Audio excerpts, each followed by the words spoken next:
So, you have a torn meniscus. Wait, what the hell is a meniscus?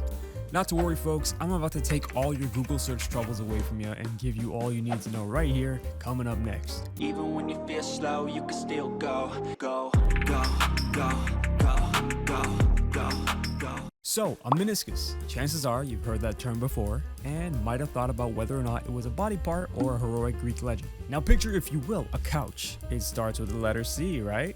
Hey, that's the first thing to know about the meniscus. It's C-shaped, and it's a mass of cartilage which, much like the couch, functions as a shock absorber for you to take a load off. Except, in its case, it's not for your behind, it's for your femur and your tibia. Now each knee has two meniscuses. Menisci. One on the lateral side and one on the medial side. So unless you're meniscusless, you should have four. Aside from absorbing shock, providing stability, the menisci will also help to lubricate and nourish your knee joints. So how do you know if there's something up with your meniscus? Well, you can start sussing it out by feeling for pain. Pain in this case is usually felt on either side of the knee or behind it.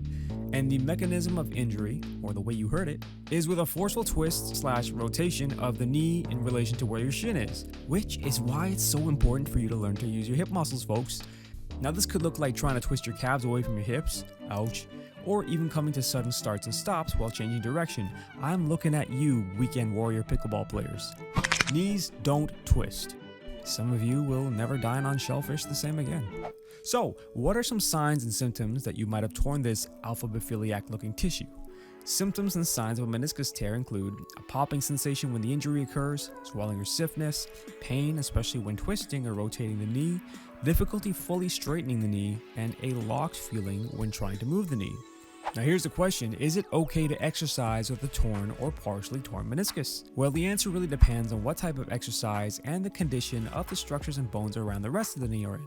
For example, since we know the meniscus' job is to absorb shock, high impact exercise like running on concrete should probably be avoided, whereas something like cycling may actually pose no problem. Remember, it's not about whether you'll damage the meniscus more at this point. The bigger issue is whether or not you're going to cause bone-on-bone friction within the knee and develop arthritic changes. My best analogy is like trying to drive with a flat tire. If you're not careful in getting to the garage to switch it out, or in this case, avoid higher impact movements, then it's going to wear down quicker over time. Now the next thing we're all wondering is, can a tear heal on its own?